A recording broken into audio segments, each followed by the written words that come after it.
जय हिंद दोस्तों, आपका स्वागत है आपके अपने पसंदीदा चैनल स्टडी एंड अपडेट्स में। जय हिंद दोस्तों, मैं राजकमल आप सभी का स्वागत करता हूं स्टडी एंड अपडेट्स में।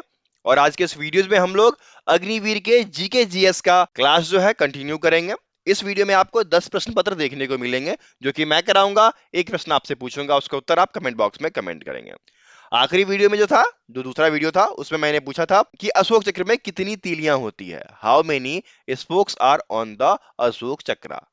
ठीक है, कुल कितनी तीलियां होती है? 24 तीलियां होती है। ठीक है, और ये जो 24 तीलियां होती है यह क्या दर्शाता है? यह दर्शाता है दिन के 24 घंटे, जीवन के 24 सिद्धांत, या फिर गायत्री मंत्र की शक्तियों का इस्तेमाल करने वाले उन 24 धर्म ऋषियों को दर्शाती है। ठीक है। और ये जो तीलियां हैं यह गति, प्रगति और सच्चाई के प्रतीक हैं जो कि न्याय और ईमानदारी की ओर मार्गदर्शन करते हैं। ठीक है, समझ में आ गया? चलिए आगे बढ़ते हैं। 22 आपका दिया गया है, what is the full form of COAS। COAS का फुल फॉर्म क्या है? C मतलब चीफ, O मतलब ऑफ, A मतलब आर्मी, S मतलब staff. Chief of army staff, इसका मतलब हो गया कि आर्मी स्टाफ का जो सबसे हाईएस्ट पोजीशन है, हेड है, वह कहलाएगा COAS। ठीक है, क्लियर? फुल फॉर्म आ गया। COAS का फुल फॉर्म होगा chief of army staff. Clear है ना पॉइंट? मजा आ रहा है? देखिए, ऐसे वीडियोज आपको रेगुलर देखने को मिलेंगे, तो चैनल सब्सक्राइब कर लीजिए और वीडियोज को विभिन्न ग्रुप में डालिए ताकि और बच्चों को भी मिले और वो इन चीजों को सीख पाए। ठीक है, चलिए आगे बढ़ते हैं। 23 दिया गया है, where is Indian army hall of fame. भारतीय आर्मी हॉल ऑफ फेम कहां है? देखिए, यदि आपसे ये पूछे लोग कि हॉल ऑफ फेम, तो क्या समझोगे? म्यूजियम। कौन सा म्यूजियम? जहां पर कारगिल युद्ध, जो भारत पाकिस्तान का युद्ध हुआ था, तो उस युद्ध में लड़ने वाले सैनिकों के लिए स्मारक के रूप का काम करता है। ये म्यूजियम बलिदानों, साजो सम्मानों और ऊंचाइयों पर युद्ध की कठिन परिस्थितियों को दर्शाता है एवं उन सैनिकों की याद दिलाता है। ठीक है, यह कहां है? लेह लद्दाख में है। ठीक है, उत्तर क्या हो गया?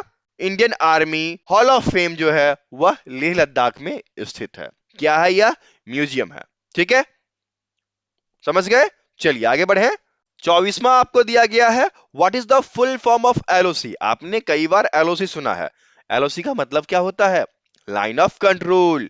ठीक है, जो कि भारत और पाकिस्तान के बॉर्डर पे खींचा गया है। ठीक है, समझ गए? क्लियर है? चलिए आगे बढ़ते हैं।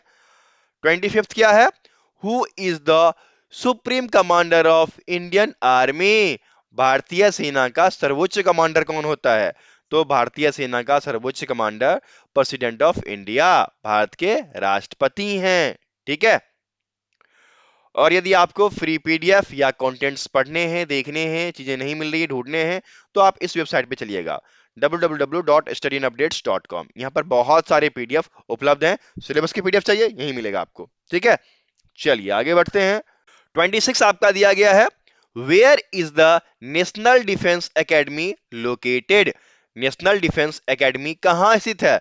तो यह स्थित है आपके पुणे में। पुणे का जो खड़ग वासला है, जो कि महाराष्ट्र के अंतर्गत पड़ता है, वहीं पर यह स्थित है। ठीक है, समझ गए? चलिए आगे बढ़े। आप 27 आपको दिया गया है, the INS chakra is a. INS चक्रा क्या है? INS चक्रा जो है यह परमाणु पनडुब्बी है।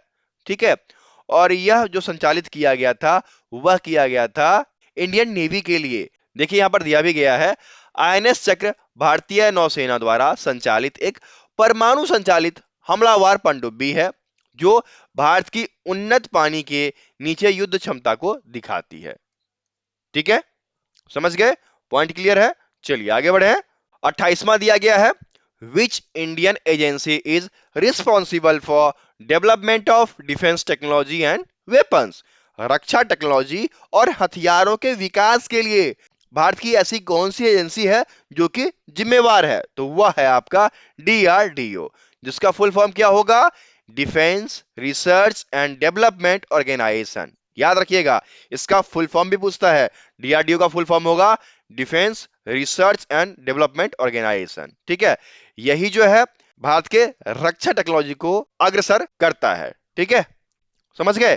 चलिए आगे बढ़े। अब देखिए आपका 29 क्या दिया गया है। 29 जो है यह ऑपरेशन विजय के बारे में दिया गया है। और क्या है यह? Operation Vijay in 1999 was associated with which war? 1999 का ऑपरेशन विजय किस युद्ध से जुड़ा हुआ है? तो यह जो युद्ध है वह कारगिल युद्ध कहलाया। उत्तर हो गया ना आपका, कारगिल युद्ध। कारगिल युद्ध किस किस के बीच हुआ था?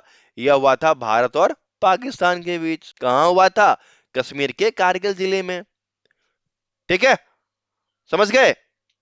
इस प्रकार से कॉन्सेप्ट को क्लियर करना हमारा एम है कि आपका जो कॉन्सेप्ट है किसी भी चीज के पीछे पूरा क्लियर होना चाहिए। ठीक है, चलिए आगे बढ़ते हैं। और ये 30वां क्या दिया गया है? The K4 missile is launch from dash. K4 missile कहां से लॉन्च की जाती है? तो देखिए यह भी नौसेना के लिए है और यह सबमरीन से लॉन्च की जाती है। ठीक है, तो 10 प्रश्न पूरे हो गए। एक प्रश्न अब आप बताओगे और वह प्रश्न कौन सा है? ये वाला रहा। ये रहा आपका प्रश्न। क्या दिया गया है? इंडियन आर्म फोर्स कंटेन्स विच फोर्सेस? भारतीय सशस्त्र बलों में कौन कौन सी सेनाएं शामिल है? ये आपको कमेंट बॉक्स में कमेंट करना है।